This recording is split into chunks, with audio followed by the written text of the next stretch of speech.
Hello, fellow comic book worms. This is Name. Welcome to my channel. It's those times again. Another Meet the Collector, and we have a very special collector today. We're going to have this awesome dude named Ali, but he's not here. Anyway, Otaku Hyung, take the lead and tell us who our guests are today. Yeah, today we've got a really special guest. He's a bro in the comic fam, and I just really appreciate him. FanBoyPrime. So I'm just gonna let him introduce himself, and we'll get to know him throughout the show. All right, yeah, Fanboy, why don't you introduce yourself? What's up, guys? Fanboy Prime. I am a 41-year-old comic collector, just an all-around geek or nerd, whatever you want to call it. I don't know. I'm all in. I'm all about it. Wrestling, comics, toys. And a nominee for Best New Channel in the Comic Book Community Awards, which I'm completely surprised I was allowed to come on this. That Naman would give me some airtime, some time to promote myself. I mean, you guys are competitors. He's competing with me. Yeah, you guys are competing in the same category. This is a little awkward. And the cool thing is, it's like the Best New Channel is the one category that everybody can relate to because everybody has been a new channel at one point. So I'm shocked that I got nominated. I think it's awesome that people, believed in the channel enough to even begin to nominate me, and then to find out I was a finalist. I was driving to work when I guess Brian tagged me in a post because I work overnights, so I miss a lot of things that happen during the day or during the night. Because I wake up at the last possible minute to drive to work.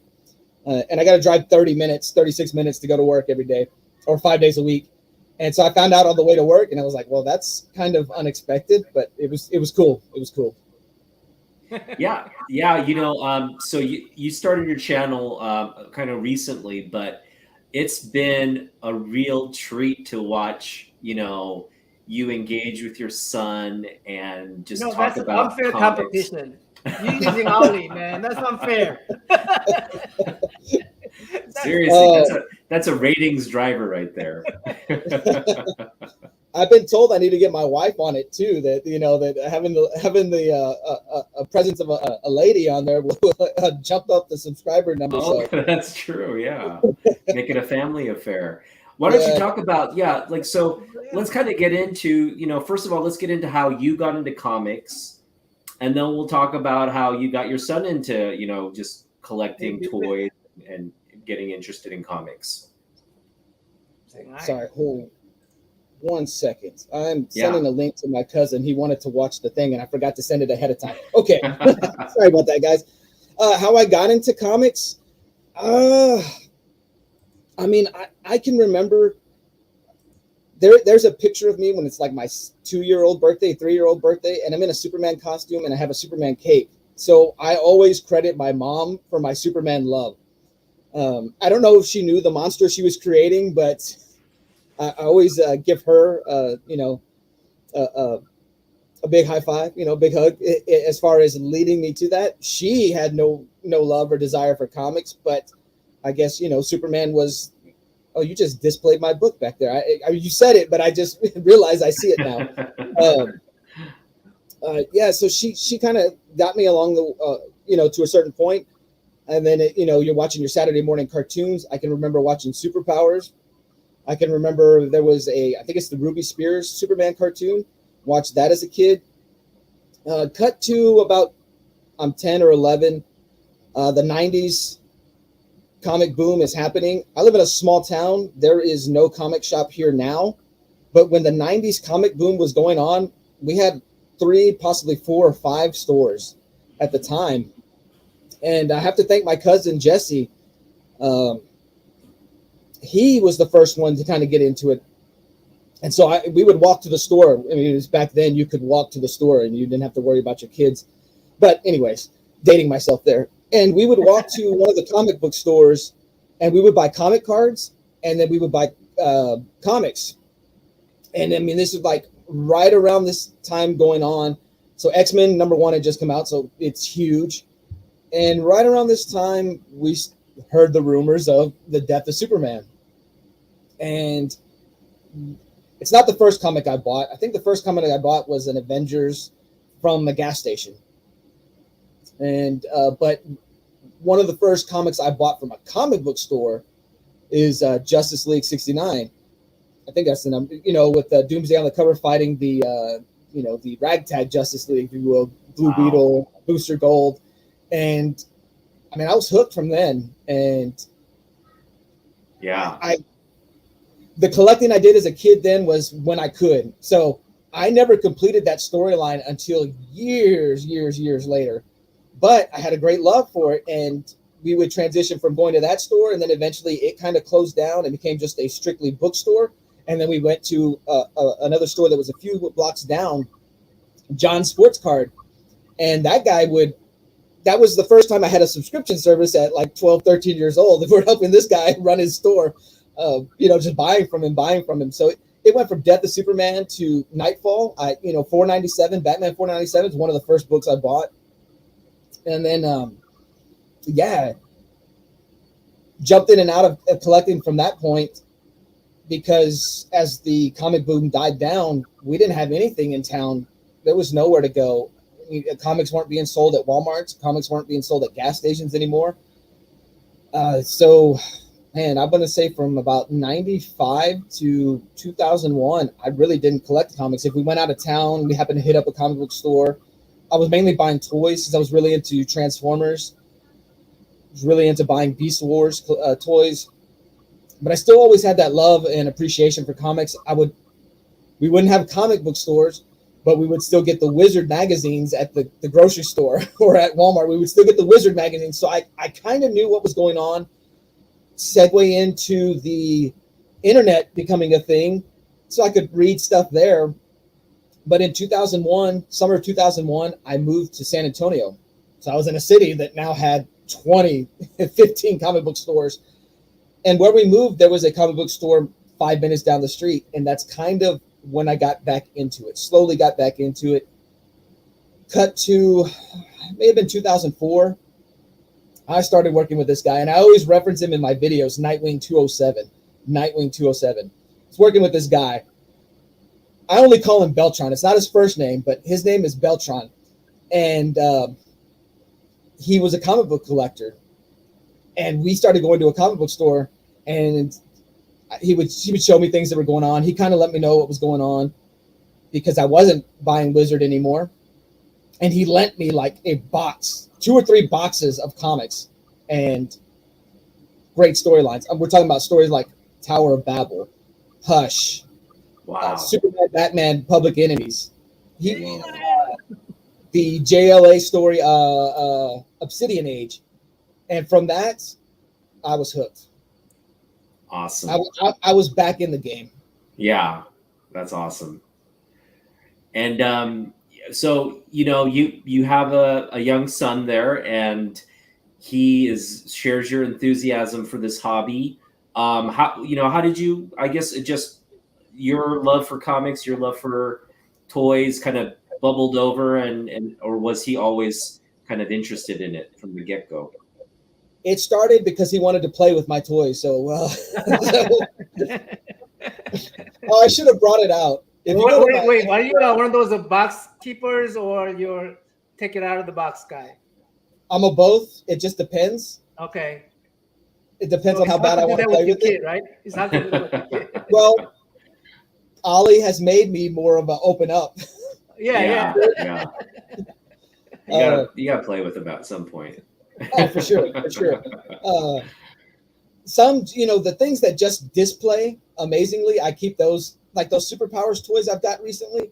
Like, I love how they display. They look awesome. Yeah. And so I haven't opened those, but in my heart, I'm like, I need to open them because Ollie needs to be playing with these. So yeah. So are those superpower toys worth a lot? Because I just remember having them as a young kid as well. The ones I've been buying are the McFarlane toys. Like, they're not remakes. Okay.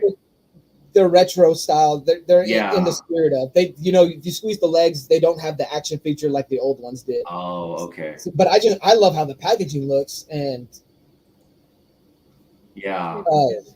I remember having that Superman toy, and that was just my favorite, like my most favorite thing in my collection for a while. Just I would do the.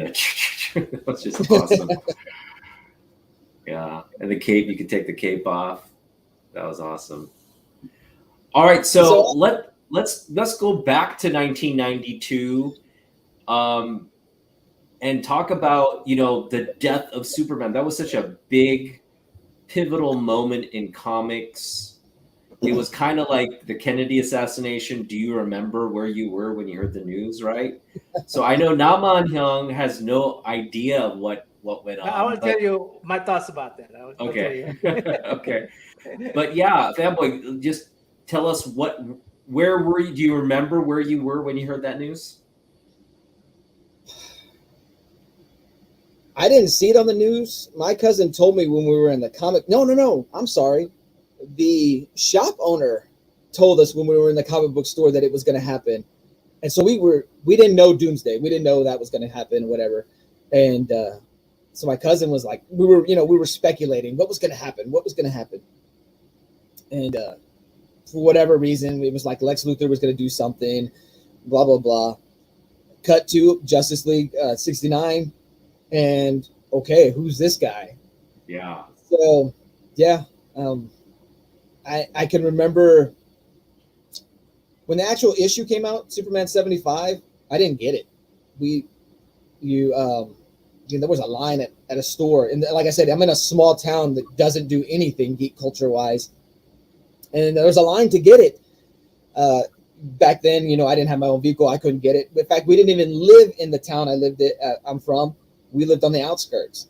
Yeah. So for me to pick up comics and have a visit every Wednesday, New Comic Book Day, or whatever day it was back then, I'm not sure. That didn't exist. That didn't happen until much later on. But we would pick up books here and there. I can remember the news stories coming out. I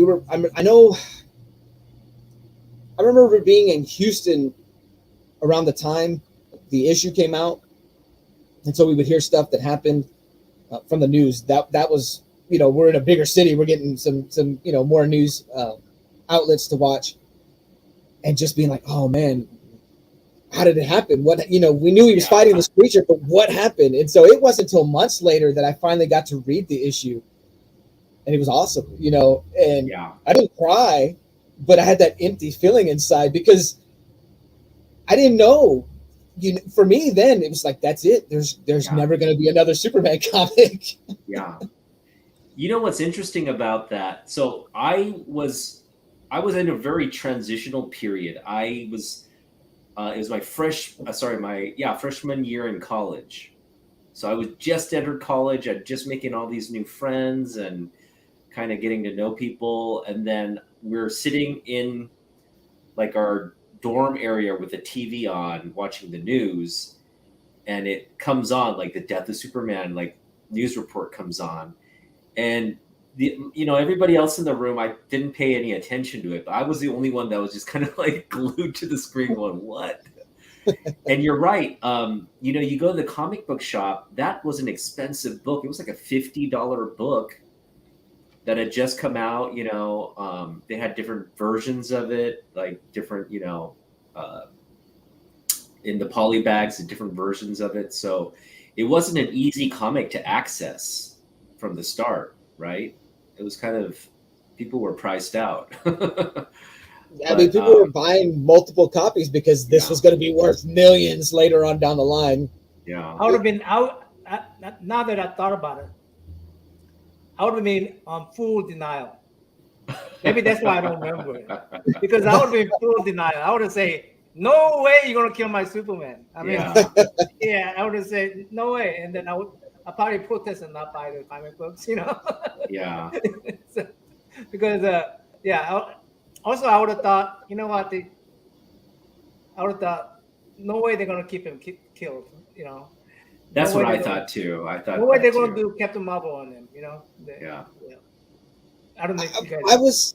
I was 11 or 12 at the time, and I didn't know.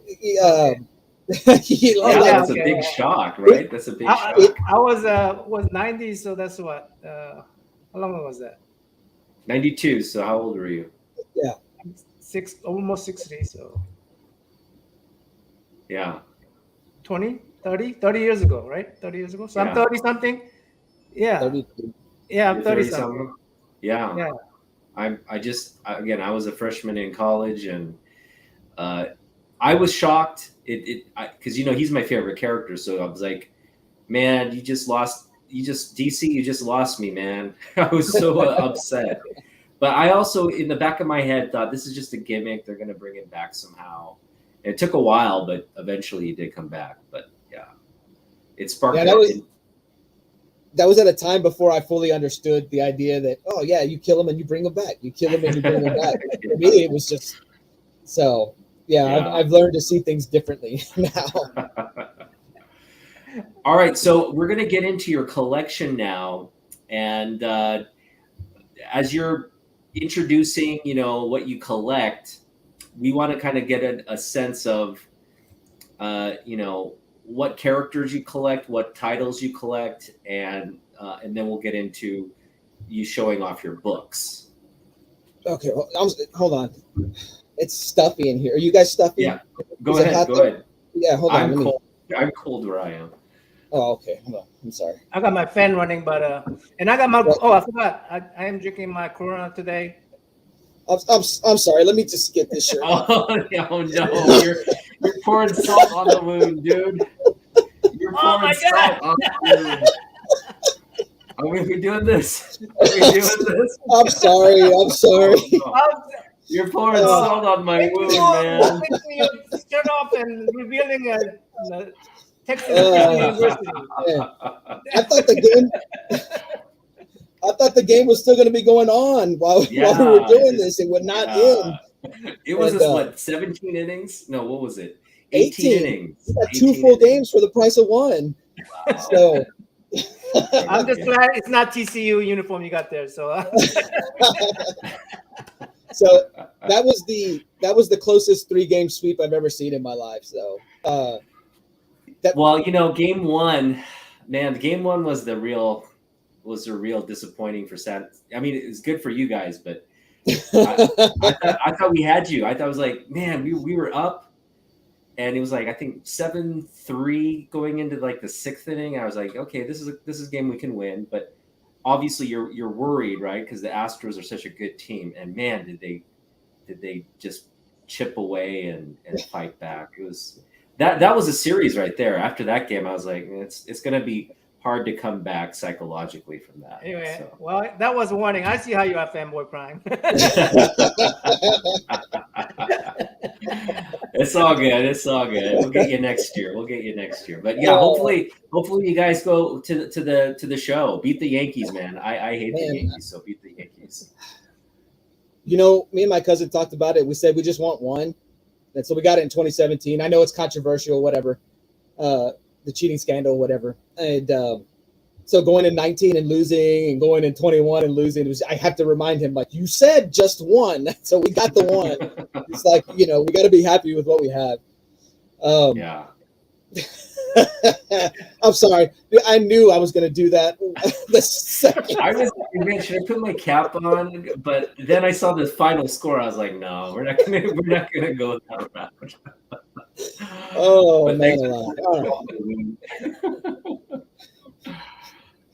All right. I don't even remember the question you asked. You asked what I collect and characters I collect. Okay. I'm sorry. I'm being a terrible guest. Where's Ali? Ali. So putting Ali on the channel, I thought to myself, some people are going to be like, that's just his way of trying to get, sympathy views or but adding Ali to the channel, part of it was to help him build confidence. He's having a little bit of trouble in school, just not believing in himself. And I thought it would be cool. One, it's a way that we can connect. We get to hang out. We get to do things together. Cool. And I'm hoping that, years down the line, when it's his turn to take care of me, he'll remember that we did these cool things together. And then number two, it was to help him build his confidence to believe in himself. I have no idea why he doesn't believe in himself. But everybody that's ever commented him and, given him some shout outs in other videos, man, his face lights up. So it's been an awesome experience with that. I did it to like better myself with the public speaking, because I'm awful at public speaking. And I say, hey, I'm awful at public speaking, so I'm going to go on YouTube and speak to public. And you're doing it in front of complete stranger. Now you don't get to see your audience, but but just knowing that you're doing it, that's a confidence builder for sure. Yeah. Oh. So I think that's a good exercise for Ollie. I honestly do. So. Well, thank you. And I kind of wanted him to be here tonight because, hey, look, Ollie, we're getting interviewed, and we're in his live stream. But he had the chance to see his cousins tonight, and I don't want to be one of those YouTube dads where like, no, you need to be here, and like style him dad, Yeah, he's still a kid. He needs to do his thing. So maybe one day in the future, we could do this again, and I'll just sit next to him. You guys talk to him.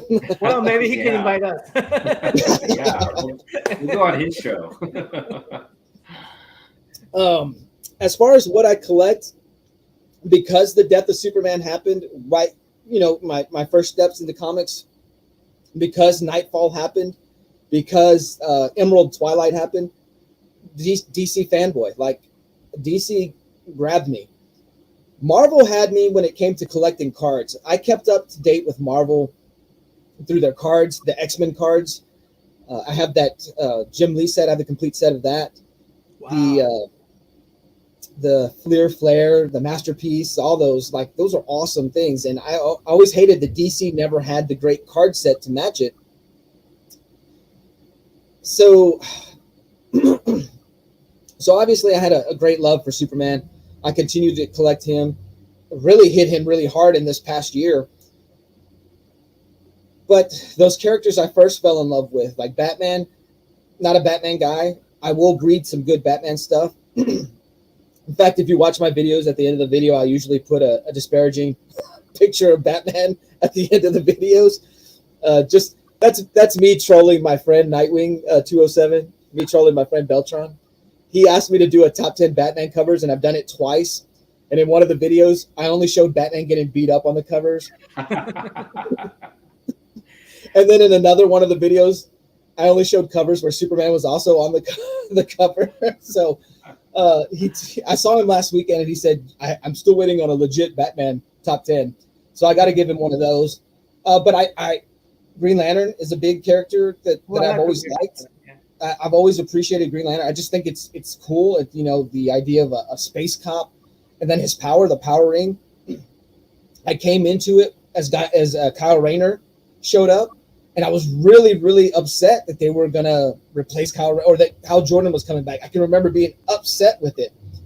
Lo and behold, my kryptonite, as far as it comes to reading DC comics, is Jeff Johns, and because Jeff Johns was writing Green Lantern, Green Lantern Rebirth into the new Green Lantern series, well, Hal Jordan became my guy. I was reading Wally West Flash, which I never thought Flash was a great character, but because I picked up the issue. It's one of the Rogue Spotlights. It's got Mirror Master on the cover. Just because of the cover, strictly a cover buy, read it, and I fell in love with the way the story was told. So I became a Jeff Johns. That's him right there. That's Beltron right there. Beltron. What's up, Beltron? So I picked up the Flash, read it. Then I saw that he was writing Teen Titans, so I started reading Teen Titans. Then he started writing Green Lantern. I saw that he was writing JSA. So Jeff Johns was really my segue into, let me branch out my DC comic collecting characters. So I fell in love with a whole bunch of different characters because of Jeff Johns.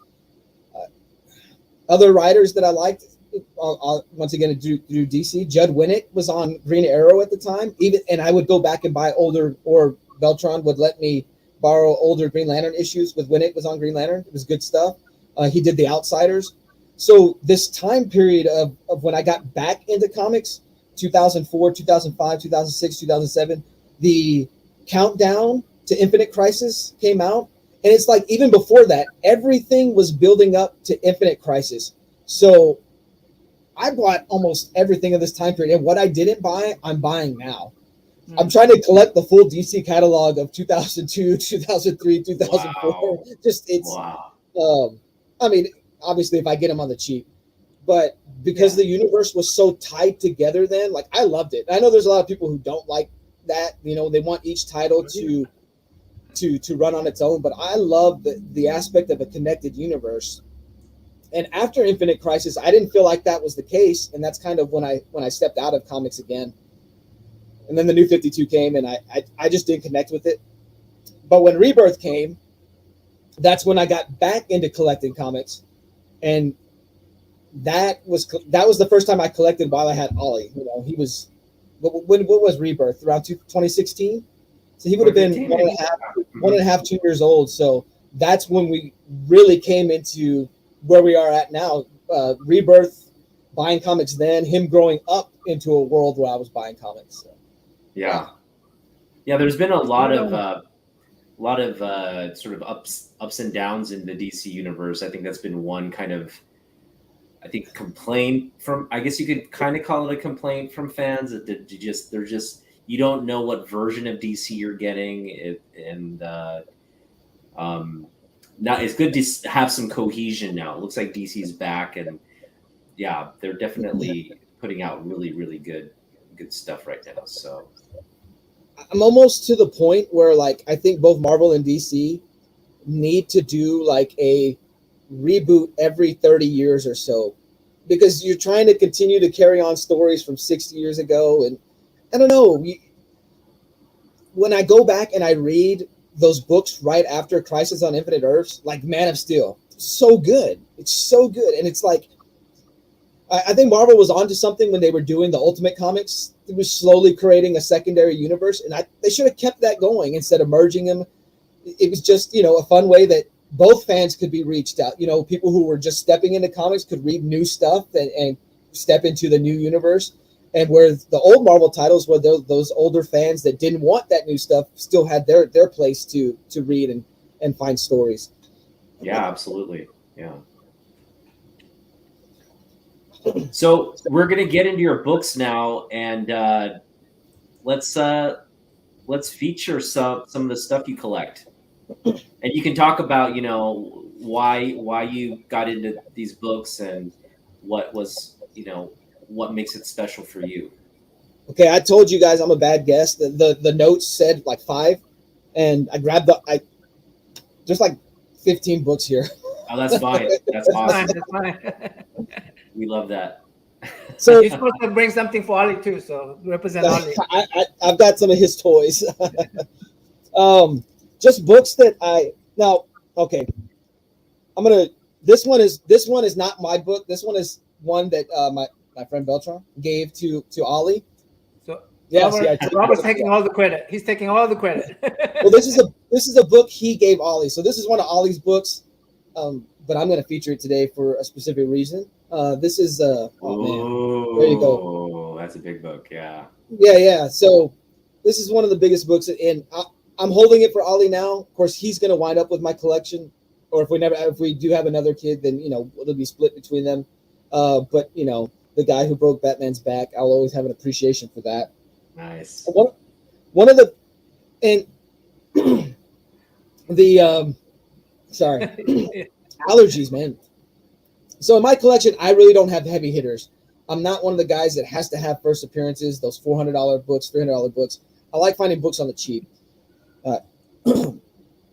But so this book that I'm going to show is a key book in my collection. It's not necessarily a big book, but it was so hard to get. This is the second print of Superman 82. This book only came packaged. I'm sorry, I'm trying to avoid that glare. This book came only packaged with a trade of the Reign of Superman, the Return of Superman. I think you could only get it at Walden Books, and so there's not many of these out there. I could not find it in the wild. LCS. I'm sorry? I thought I saw that book in the LCS. Now I'm going to go and look for it and get it. It's a second print. Right. You got to look for the yellow Superman logo at the top, because mostly it's in white. And I only saw one listing on eBay before, and then it was gone. I didn't want to pay what it was listed for, and it was listed with the trade. It was still sealed. That would have been cool. I would have paid for it now, thinking about it. And then cut to maybe 6 months later, someone posted it for like $95. I wasn't going to pay that for it because to me, it's not a high dollar book. But I found it on Mile High Comics. I think I wound up paying $12 for it. So that to me is a big book for the collection because go look for it. Yeah. It will be very, very hard to find.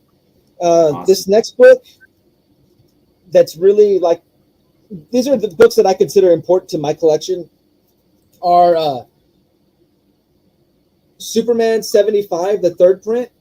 I've got both the, man alive, I'm sorry about that glare.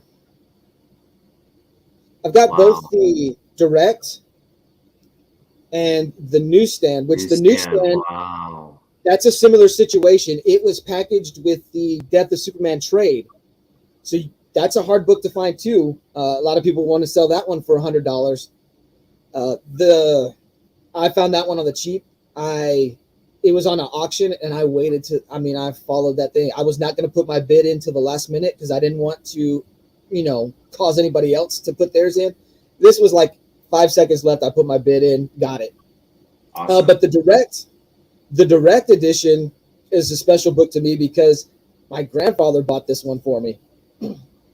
And the whole time we were buying cards and buying comics, he's telling us, no, don't do that. You're wasting your money. You're blowing your money on this, blowing your money on that. My grandfather had his snow cone stand in the town where we worked, one of those shaved ice stands, and we used to work there. I mean, he had us working when we were like 10, 11 years old, right? He had child labor going on. And that's how we spent our summers. That's how we spent our summers. And that money would go to the comics and the card stuff. Awesome. And for whatever reason, like I said, we didn't get that first print, the black bagged edition of Superman 75. For whatever reason, he went to the comic book store with my cousin that day, and he said, well, let's get FanBoyPrime and his brother a copy of that book. And that stuck with me forever. He passed away in 2012. So it just it raised the importance of that book in my collection. I mean, it's beat up because I read it so many times. It has so many dings. It's got so many spine ticks. But to me, that is a priceless book in my collection. Unless someone wants to offer me $1 million for that copy, and then we'll talk. But it is a priceless book in my collection. This one, Flash 27. Yeah, don't get too excited. This is another beat up book. It's man alive. There we go. This is a half price books find because by the time I got into Flash, this book was already a $20 book, and that was too much for me to pay. And I would go, and then when I found out why I wanted it, right? Because I wanted to get every Jeff Johns Flash, which I do own now. And by the time I was willing to pay $20, well, it had gone up to $50. And man, I looked and I looked and I looked, and I eventually found it. I lived in San Antonio. I found it at the Half Price Books in San Marcos, which is about 30 minutes outside of town. So, I love that book. Don't care that it's beat up. I found it on the cheap. I paid my price. I didn't pay their price. Yeah. I'm gonna have a little video about recent half price bookstores. Okay. Yeah. Not half price bookstores. Oh, nice. So I made a video of this one recently. This is Superman 166. I know that cover. Yeah, it's a Christmas. This is it's a Christmas book. I've been trying to get more Christmas comic Pick covers. It up a little bit more. I want to see the whole thing. I'm sorry. Yeah, cool. That's an awesome book right there. Yeah, Two Sons, huh? Yeah. So this is the oldest Superman book in my collection. So this is until I find the next one. This one holds, this one holds some high value for me. No, that's a great book. It's such a great cover too. I love the Silver Age covers. I love those family oriented comic book covers. Like Silver Age just has all those like just goofy kind of this like old fashioned kind of feel good covers. So there's something fun about them. Yeah, there's really something fun about them. Yeah, I don't think comic covers are fun anymore. They're especially they're like all the ones. posing. They're all posing, you know. Yes, and the Virgin variants. I started liking those, and then as I would go through my collection, I was like, I don't like those because I can't tell what number it is, and it doesn't look like the rest of my books. So now I want the ones with the trade dress. Yeah. Yep. I got on Instagram in 2014, and that's really that kind of sparked my real. That was the first flicker that got me back after the New 52 into comics. And one of the sellers on one of the people I was following on Instagram, Hypnotronic Comics, they posted this book for sale. I think that was the only post for $15. Oh, first Sabretooth. Oh, yeah, man, that's a big one. I said, did they have the right price on it? So I contacted them. I said, I'll take that. That's in my original collection. I have that in my original collection. So it's not this one's a little not as good shape as yours. But this one's a little beat up, but I love it. It looks great. It looks great. All right, Brian, did you win the cover battle? Oh, all right. I'm sorry, Roscoe. I'm getting this messed up. Hey, Roscoe, did you win the cover battle? Wow, Invincible. Oh. So these, I'm trying to avoid that glare of the computer screen. I picked these up the week they came out. Well, one of them I did. The other one I found at a show a few months later because I was like, I really like that title. And I saw another number 1. I said, well, I'm going to get it. So This is not something I bought, for $100. I got it like off the shelf. Yeah. The reason I bought it is I opened it up and I looked at it, and some of the art looked like art that one of my friends did. And I'm like, oh, please don't tell me. I was a little bit jealous. I was like, don't tell me he got into making comics because he was working at Antarctic Press at the time, and I was like, man, he found a way to make a book. Turns out it wasn't him, but yeah, that's probably one of my biggest books in the collection. How much are those worth now? Those are worth a lot.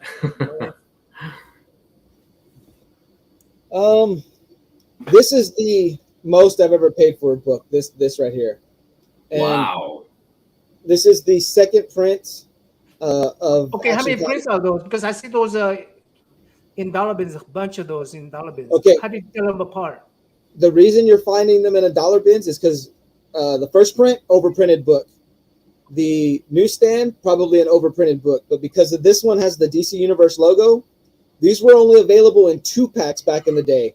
2-packs that you could get maybe at Walmart, maybe at Toys R Us. So there's not many of these with the DC Universe logo.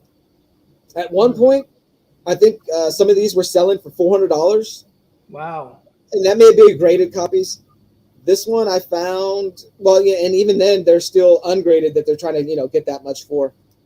This one was originally for $200, and I kept watching it as the seller dropped it and dropped it and dropped it and dropped it. And so I used some of the, my credit card, I get rewards. I use rewards to pay for this book. So this is the most expensive I paid for a book. I don't want to reveal how much I paid for it because my wife might watch this video later. But yeah, this is a big time book, and you're looking for the DC Universe logo. Okay. So Fanboy, if I'm digging through a book and I see all these Superman, 90s Superman titles, what am I obviously I'm looking for that DC logo as well, right? But what am I looking for? Am I looking for second prints? Am I looking for third prints? What is there a general rule to help kind of decipher? Because there could be treasures in a box of 90s comics, right? For the longest time, reprints were seen as secondary. You made fun of the guy who had reprints, and I guess someone decided one day, well, there wasn't as many versions of this book as there is other versions. So, like, what is it? Man of Steel 18, is that the first appearance of Doomsday? The later printings, you're going to pay more for if you're buying it from a seller. If you're not lucky enough to find it in the wild, you're not lucky enough to find it in a dollar bin or something like that, you're going to pay more for later printings just because there weren't as many. Now, when these reprints happen, do they have the same kind of ads, or do they have different ads totally? It's the same book. It's just you're paying for a different cover. You're paying for a Roman numeral on the cover, and you're paying for usually this will be a different color. Usually that's all.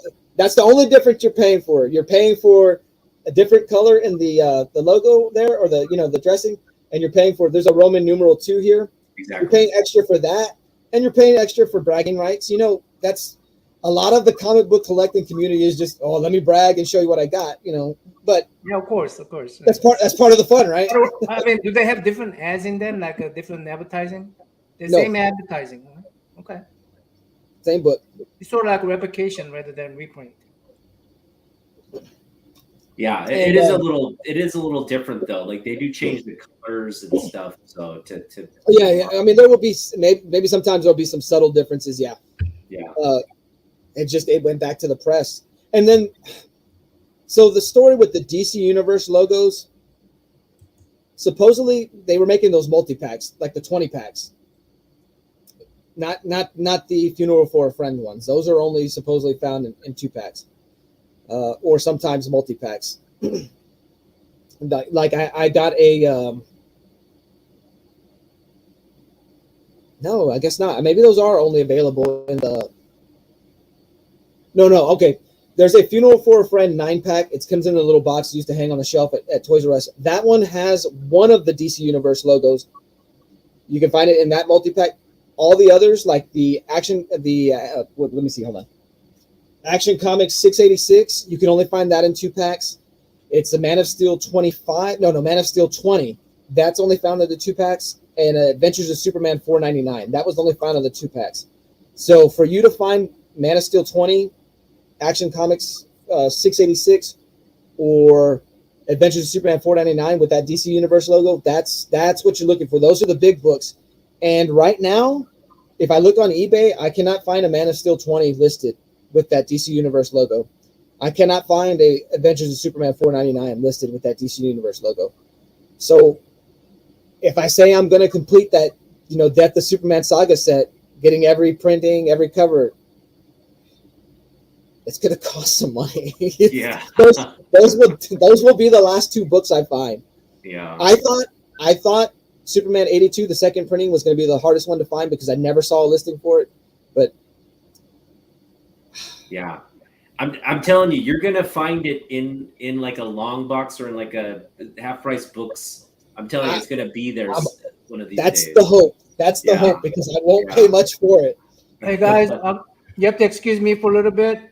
I hear something outside, so okay. I'm gonna remove myself from the thing, but you guys keep on going. Okay. I'll be right See you back. soon. Yeah. All right. What else you got? Oh, this is one I found off the shelf that everybody loves now. Oh man, that's a beautiful book. Dude, Adam Hughes, man, he draws some beautiful women. Yeah. And just her mascara running and everything. That's just a beautiful book. Yeah. Yeah. Nice. I had come across a bunch of Adam Hughes, the Wonder Woman covers he did for 50 cents. Somebody had sold the collection there at the half price books I go to. And I guess they just felt like they had too much. So everything was 50 cents that day. And wow. I regret not buying more. I left with a lot of stuff, but I wish I had gotten more. You should have gotten those. Those are big books. No, I got those. Yeah. I got all of those Wonder Woman ones. Oh, good. Yeah. I wasn't going to leave those behind because I had wanted them, but I just never jumped on it. My love for Infinite Crisis, I picked up this when I found out about FanBoy Prime, and I found out about Superboy Prime. So this is that's on my want list too. Nice. Yeah. And so that's where the name FanBoy Prime came from Superboy Prime and from Optimus Prime. I just combined 2 of my loves, Transformers and DC Comics. So, yeah. Awesome. This is not the first book I got, but because that one wound up getting trashed. But this Avengers 327 was probably the first comic I ever bought. Nice. I wish I had kept the original, you know, but I remembered the cover and I saw it one day and I was like, oh, I need to add. This is an important book for, you know, just the spirit of the collection. Mm-hmm. Beautiful. Before I got Superman 166, this is Superman 200. This was the oldest book in my collection. Nice. More of that Silver Age stuff. Cool. I love that's just a beautiful cover right there. And I think I got this for under $7, like shipping and everything. Yeah. Wow. And I saw it this past weekend, like 30, 40, 50 bucks. And in worse shape than this one. Like this one's not perfect by any means. I mean, it's hard to find books that old. But yeah, so this was when I saw the price on that beat up copy, I was like, oh, cool. You know, I found that for $7. Awesome. So you know how weather's like in Oklahoma, right? Since you live in Texas. What, hot and terrible? and lightning storm all of a sudden, and things could go out, and you know. Is that what you got going on right now? Yeah. Not right time of the year, but it's happening. So. Oh dear. Anyway, so just a little warning. You may cut me off, but you guys should be able to continue. So. I showed this one off recently in a video. Neil Adams. Yeah. In fact, I think not, but maybe a week or two after I showed this one off, you wound up picking this up at a half price. No, I don't have that one. I thought you picked this one up. No, I picked up the older one, but that was way before you picked up yours. So. Oh, okay. My bad. I thought. So yeah, this was another eBay find, and on the cheap also. You know. Nice. It's just you hunt those listings that are close to being over, but no one's bid on it. You know, you just follow it. Put your last second bid. This is the last book I grabbed because I was like, I wasn't sure how much I was allowed to show off. This is my most modern book that I collect. It's one of my favorite covers, and I got 3 of them. And it's the Joshua Middleton variant for Aquaman 26. Sorry. Whoa. I think this is the this is one of the most beautiful modern books. This is a book I'm always on the lookout for. So that's a cool anybody cover. wants to give me a Christmas gift. Who's the artist again? Joshua Middleton. Joshua Middleton. He That's did the. nice. Why are you looking for this particular cover all the time? I just love the cover, and I want to have them all. I want to have all of them, so that if somebody wants one, they got to come through me.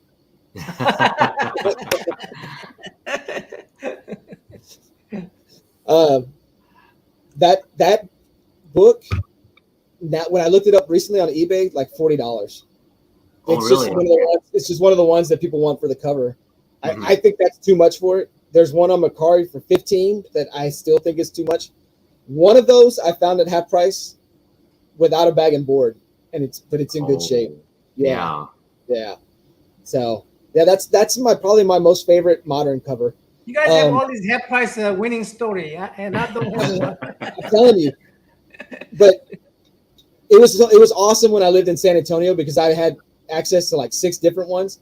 Now where I'm living, I got to drive an hour to hit up a half price, and so if it's not a good trip, it's a wasted of an hour.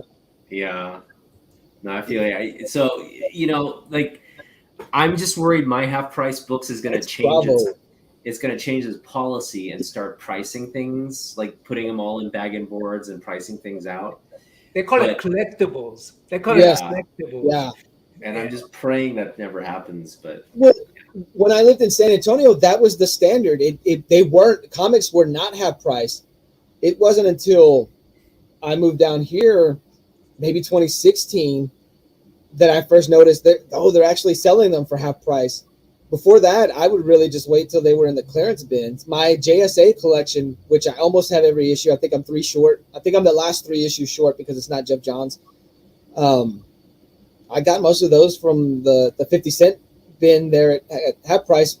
But when they used to do their 20% off sales during 3-day weekends, I picked up those books for 40 cents each. But to go through the titles up top, they would have them for $2, even though the half price would have been 30 cents on some of those books. So lately it's been good because they actually have been half off. One of the ones I visited in San Antonio, though, it's on the higher end of town. Not every one of them was half off. It was, like you said, it was priced, it was bagged and boarded. It wasn't in their high dollar section, but it wasn't half price off. It wasn't half off of cover price. So yeah. All right. So Ollie, your son is also into comic books and toys and things, and obviously he probably has a little bit different taste than his dad. So can you kind of share what he likes to collect and how you support that? I've showed off some of his books, and I forgot to grab. I don't think I have his comics here. Mm-hmm. No, I don't. Okay. But he's more into the big guys. Like he wants Hulk. He wants Red Hulk. He wants Thing. He wants Bane. You know, he likes some monsters. Yes, he likes them massive.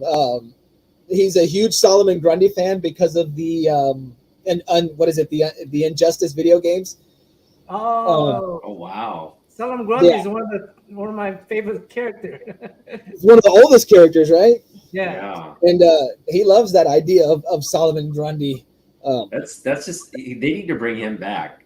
Yeah. I mean, that, you know, you mentioned, you know, the superheroes, the Super Friends cartoons, right? That was like the best thing on television as a kid, right? Oh, that's right. X11 Bravo is reminding me that he loves kaiju. He loves Godzilla. He loves Godzilla. He loves King Kong.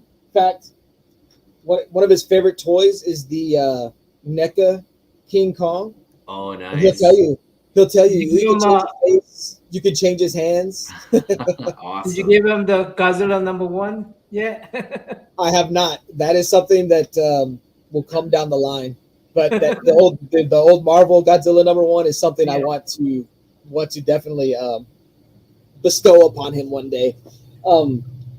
So I would find him some of the Build-A-Figures, you know, the Marvel Legends. They sell them in pieces, and so I would find him some of the Build-A-Figures for cheap on eBay.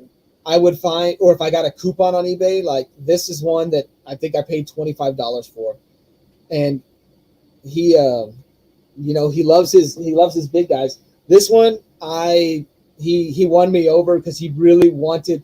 He saw Ursa Major in the Lego Marvel game. He's like, Dad, is there an Ursa Major toy? Well, yeah, it's a Build-A-Figure, and so I was able to put these parts together. Nice, but it cost me.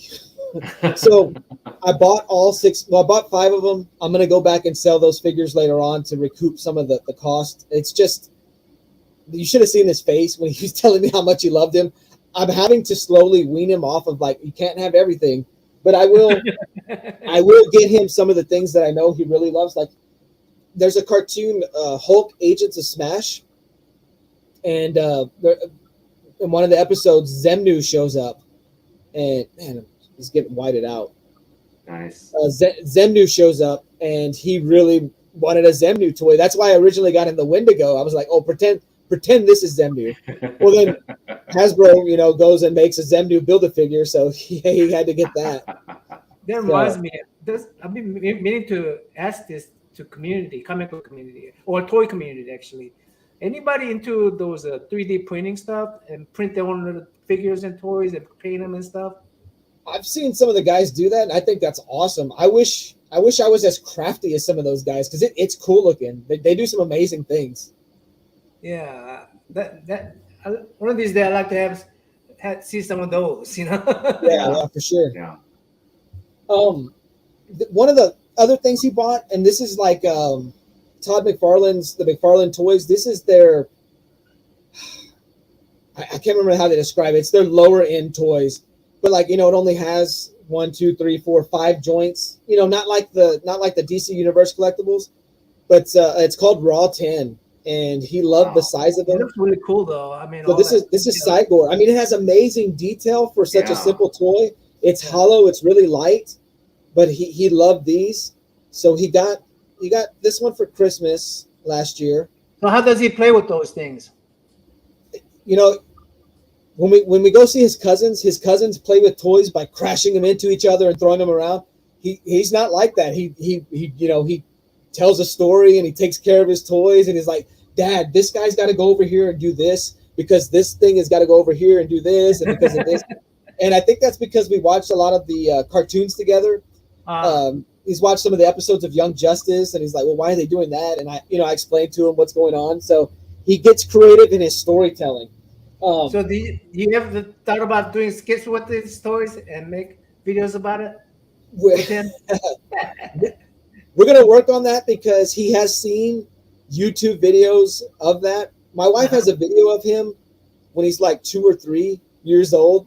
And so he thought every time she was recording a video of him, he was on YouTube. And so he says, bye, I'll see you guys later. And so some of the early videos he would watch is, somebody kind of, not on screen, but like playing with the toy, walking around. So I kind of want to do some of that with him at some point. Yeah, those videos could be sort of a little intro. Yeah. Wow. And who is it that does that? The comic collector. He always has his intro playing with the toys, and it's definitely fun. So I don't know. This is marketed, to younger kids, but man, this thing has a lot of sharp teeth on it. But that is so cool, though. He loves these things, and McFarlane's not gonna skimp out. Yeah, these are not as expensive, but the detail on this thing and the awesome. So yeah, that's the bulk of his room is monsters, and then a bunch of Transformers because he took my toys that were not meant to be played with; they were just meant to be displayed. But how can I get mad? This is my son. So pretty awesome. What's he dressing up for as Halloween? For Halloween, he told my wife he wanted to be a Minotaur. So it's not a costume you just go to the store and buy. So she's making him a Minotaur costume. So we'll definitely show that off in the channel at some point. Awesome. Yeah, get him a big axe. He bought himself an axe. Oh man, it's not around. He bought himself an axe there at Walmart. But when we went to the card, comic, and toy show we went to last week, he found a big old plastic sword. I mean, the thing is probably taller than he is, and he wants to use that for the costume also. So you start reading some Roman and Greek mythology to know about Minotaur. He has a few books about that, and so that's kind of where that began. Yeah. Great. Cool. Yeah, just get him to read, man. That's all I say. That was another thing he struggled with last year was reading, and it's improved so much. And I think part of it's because he wanted to be able to read the comments when someone leaves him a message on YouTube, and he'll see his name. He's like, "Dad, they're talking about me," and he'll read it out. So I'm telling you, man, him doing these videos with me has been it turned out to be a blessing. It was to help build him up and do other things, but it's worked in other ways that I didn't expect. Right, yeah. Yeah, great. Awesome stuff. So, I guess we'll, kind of wind down by just talking about what's next for your channel or Instagram. Just, I guess, what you're doing on social media. I know, there are some people that kind of put out a lot of content and a lot of stuff. I know you're just kind of like just getting stuff up when you have time. So what's coming up next on the channel? What I'd like to do is I'd like to get to where I could do 3 or 4 videos a week. I've noticed lately it's 2 videos a week. Usually my days off used to be Sunday night and Monday night because I work overnights and I'm tired all the time. I don't get enough sleep. So I try to make content on my free days, but it's not. I record the video, and then one day's recording, one day's editing. A few months ago, we had an incident where we had a leak in the roof, and so one of the ceilings came down. So everything was boxed up for a while there. So it was kind of hard to get the things. There were a few books I wanted to show off tonight that I could because I couldn't find them. They're boxed up. I know I have them. They're taken care of. Just finding them. We're slowly getting things back in order. Slowly putting it back together. So I would like for the channel, I would like to be more consistent with putting out content. You know, three or four videos a week. One of them I would like to be a live stream. I would like to do a live show just because it's fun. You know, you get to interact with the chat. I really like the interaction with the chat. That's really one of my favorite parts. Get interacting with the chat or getting with another YouTuber and talking with them. You know, that would be awesome. If I can get everything at home, in order, I'll most definitely jump into being able to do more videos and stuff. For the channel, I would like to do a few more videos, one live stream, maybe 3 videos in a live stream. I would like to do that. I would like to promote it more. I'd like to link up the Instagram with the channel. I haven't really promoted it much because I don't want to build up a following and then I can't provide, or I run or everybody leaves because I'm not putting content out, and then it's that much harder to get them back. It won't happen that way, but just make it. What I try to do is try to make it, if you can. I don't know if it can be done or not. I'm still trying to figure it out, but I'm trying to make a content that's evergreen. That's not, it's not a content for the moment, but something that could be watched 2 years later, 3 years later. Yeah. So right now it's mainly haul videos because they're easy to do, and I'm still learning some of the things with editing and whatnot. One of the things I would like to do is talk about Superman books, crisis to crisis. Let's talk about what happened April of 1986, or April 1987. What books were released? Okay, these Superman books. Let's talk about those books.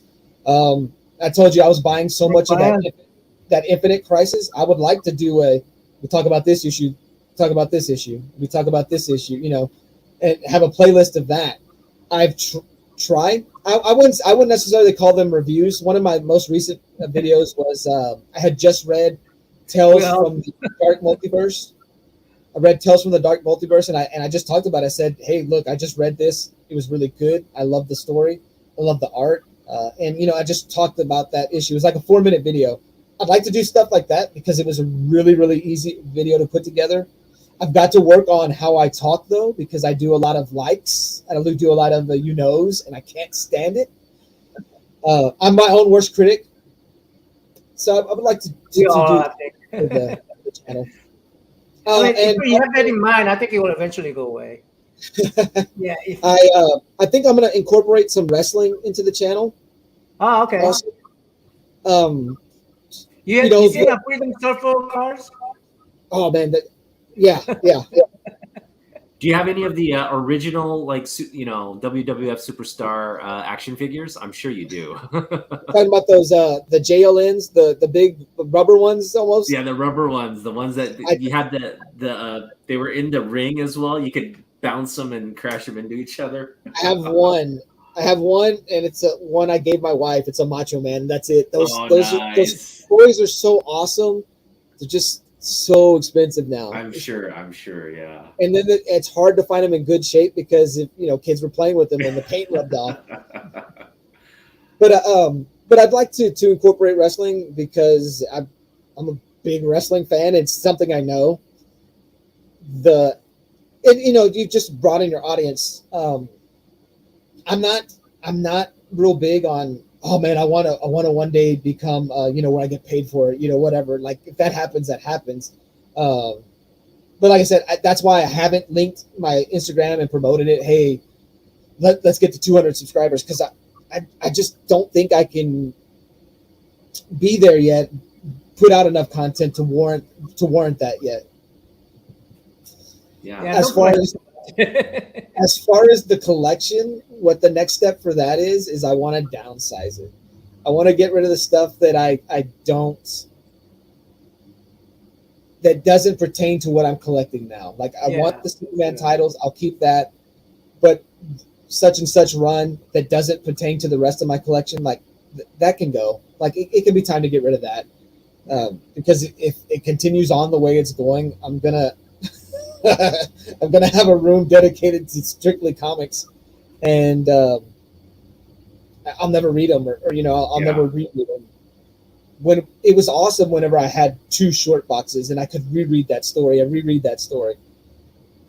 You know, I think I'm close to 5,000 books right now. Oh And wow. Wow. That's a lot. It's outgrowing me. Yeah. And don't get me wrong, a lot of that was bought on the cheap. You know, Yeah. I've always looked for a deal, always looked for lots. I think I wound up buying a few years ago 134 Spectacular Spider-Mans, and it came out to 34 cents an issue, 33 cents an issue. Wow.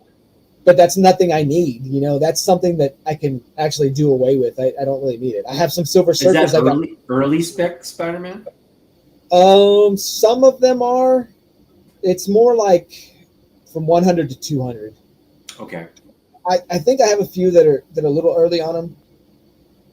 Yeah, but still nothing- 100, 200 is still a good era. I do have what is it? The second or third appearance of the black suit Spider-Man, where he just appears in one panel. That one cover that I think it's Black Cat on the cover. I found that in that lot. I've got that Nice. John Byrne black and white cover. Nice. You know, yeah. So Nice. 33 cents for that book. Wow. But yeah, I would like to downsize the collection. Yeah, same thing with my Transformer collection. Like they're just right now, especially with the roof, they're just sitting in another box. And what am I doing with it? It's cool that I have them, but that's all it is. I have them. I'm not displaying them, or they're not open. So get rid of what I don't want. Not necessarily that I don't want them. Of course I want them. That's why I have them. But obviously I don't need them. But stuff that just doesn't make sense having it in the collection anymore. Yeah, kind of you're just wanting to focus more on Well, what yeah. you want. Right now it's this. Let's get it down to, you know, where I focused. I told my cousin when he got back into comics, he got into comics around Rebirth, and I said, dude, just stick to one thing, whether it's toys or comics, just stick to one, because you're going to burn yourself out. And he did, and he's in the same situation. He's like, I got to get rid of stuff. I'm like, he bought everything when Rebirth came out. Wow. Toys and comics, and so wow. Yeah. Yeah. No, I mean, it's a pretty common problem, I think. I'm faced with the same issue. We all understand this. I Yeah. think we love everything. We love everything. We got to have everything.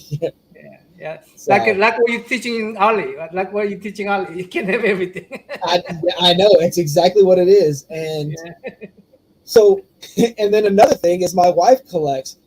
In some of my early videos, I was standing in front of her wrestling figure collections. She has a whole bunch of wrestling figure collections. She has a whole bunch of wrestling shirts. That is so awesome.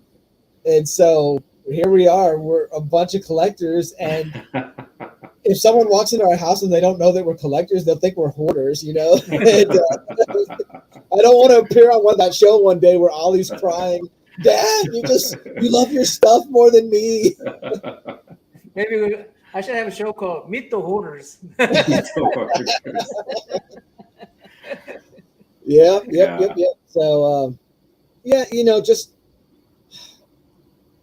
what I did think about doing is kind of joining the slab game. I have 2 slabs, and I only got them because to have them. I saw other people getting slabs instead of buying like a worthy slab. Maybe I'm not a slab collector, that's why I haven't done it yet, but maybe putting some value in my collection, having less that equals more, because I can read that DC stuff on that DC Universe app. I can read it digitally. I prefer to read a floppy. That to me is the way God intended. God intended you to read an individual issue, you know, but it makes sense to read digitally, lower what you have, and then you can have some slab books. You can have some high dollar books. I have considered that in recent days. Man, this shirt looks terrible on me. Looks like I have no chest. I promise I have a little bit of bulk. I like that. I like the old school design. That's the price of trolling someone. Is that a Nolan Ryan jersey? Who's on the back? No, this is a shirt that my cousin wore when he was a kid. He wore this shirt when he was in 3rd grade. Oh man! So this tells you how small I am and how big he was in 3rd grade. Wow! And I need to give this back to him because it's his shirt. I just wound up keeping it for 20 years, and that way he can let his kid wear it in his third grade picture. All right.